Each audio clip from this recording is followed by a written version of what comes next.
Muy buenos días a todos o tardes, no lo sé, a todos los compañeros de la UPTC que van a presenciar este corto video. Quiero empezar agradeciendo de manera especial a la profesora Ruth Nayibe Cárdenas por esta invitación. Y bueno, espero que estas cortas reflexiones puedan aportar de alguna manera a este importante proceso en el cual se encuentran. Vamos a dividir esta pequeña presentación en tres bloques a partir de tres preguntas claves que me envió la maestra Ruth Nayibe. Así es que la primera tendrá que ver con el asunto de los principales retos o desafíos para el educador musical en la sociedad colombiana del siglo XXI. El segundo tendrá que ver con las dimensiones a las cuales debe atender la formación de un educador musical en Colombia, en Latinoamérica y a nivel global en el día de hoy. Por último, un poco indagar sobre la relación entre la educación musical y el posconflicto. Haciendo referencia entonces al primer tema, eh, concretamente la pregunta que planteaba Ruth Nayibe es ¿cuáles son los retos para el educador musical que plantea la sociedad colombiana del siglo XXI? Yo diría que hay principalmente dos desafíos. Uno tiene que ver con la democratización aún pobre de la educación musical en el país y la segunda tiene que ver con la calidad de esta formación musical, con la profundidad si se quiere. Entonces estaríamos hablando de un desafío que tiene que ver más con la extensión en superficie de esta educación musical y la otra tiene que ver más con la profundidad dada por la calidad de esta educación musical que esperemos llegue cada vez a una porción mayor de nuestros niños, jóvenes y adultos también en la sociedad colombiana. Para hablar sobre la cobertura es importante hacer mención de algo que ha venido abanderando como idea la maestra Violeta Gemsi de Gainza recientemente, y es la comprensión de la educación musical como un derecho humano. Como cualquier otro derecho humano, la educación musical debería ser accesible para todos los niños y jóvenes en el colegio, en la escuela, como parte de su currículo.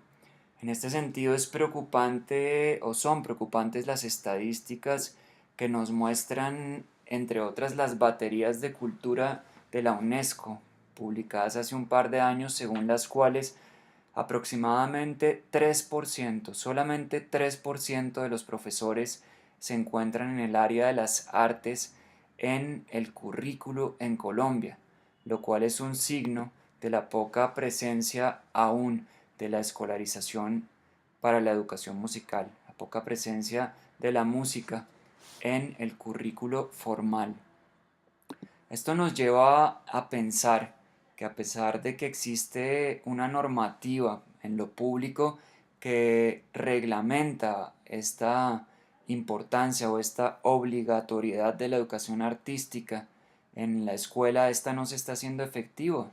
De hecho, la Ley Nacional de Educación menciona que es obligatoria la educación artística dentro del currículo. Esto quiere decir que nuestro principal desafío como educadores musicales es lograr que esta cobertura que ya está dada por la obligatoriedad de la norma se haga efectiva. Y pienso que esto entonces nos lleva a hablar de dos desafíos dentro de este gran desafío de la cobertura para el educador musical.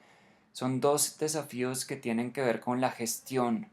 En un ratico hablaré de esta importancia que tiene la gestión dentro de la formación musical de los educadores musicales, o perdón, dentro de la formación de los educadores musicales.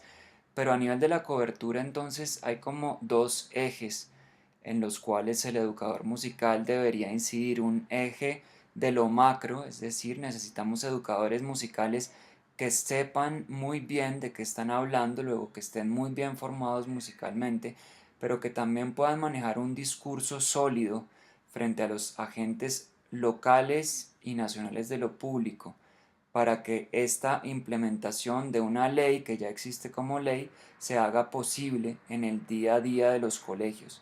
Esto quiere decir agencia frente al Ministerio de Educación, frente al Ministerio de Cultura, pero también frente a alcaldes, gobernadores, etcétera. Esta sería como una agencia a nivel de lo público. De otra parte, habría una agencia a un nivel más micro, es decir, que necesitaríamos de educadores musicales que en el terreno estén gestionando proyectos de formación no formal, que sean financiados gracias al esfuerzo mismo de los educadores musicales, con el aporte de la empresa privada, de ONGs como fundaciones, corporaciones, etcétera. Es decir, necesitamos educadores musicales que no solamente estén encerrados en su salón esperando a que lleguen los alumnos, sino educadores musicales que estén en capacidad también de proponer proyectos, de diseñar proyectos y de ir a buscar recursos para esos proyectos de manera articulada con otros agentes, como decía, como puede ser, por ejemplo, la empresa privada y el sector de las ONGs. La otra cara de este desafío, hablábamos entonces de que un desafío tiene que ver con la cobertura, de lograr que la educación musical llegue de manera democrática a todos los niños y jóvenes del país. Recordemos que en el país hay cerca de 24 millones de niños y jóvenes, a los cuales les podría estar llegando, según una estadística un poco informal aún, solamente una educación musical de calidad, unos 400.000, lo que implica mucho menos de un 5% de los jóvenes y niños de nuestra nación. Por otra parte, entonces, aparte de la cobertura, estaría la profundidad de esta formación musical. Es decir, no solamente queremos que la educación musical llegue a todos los niños y jóvenes del país, sino que esta educación musical llegue con calidad. Aquí me permito hacer una cita textual de un artículo que publiqué hace un par de años en la revista Javeriana con ocasión de sus 80 años, que dice lo siguiente a propósito del asunto de la calidad. El término de calidad será siempre muy resbaloso, pero en cuanto a, o en un sentido muy grueso, se podría decir que la educación musical de calidad debería fomentar idealmente y en todos sus niveles procesos de incorporación del ritmo, el canto, la escucha y la ejecución instrumental que sean naturales, técnicamente eficientes, expresivos, creativos, reflexivos, gozosos y que estén enmarcados en una comprensión inteligente y práctica de los principales sistemas de códigos y leyes de la música.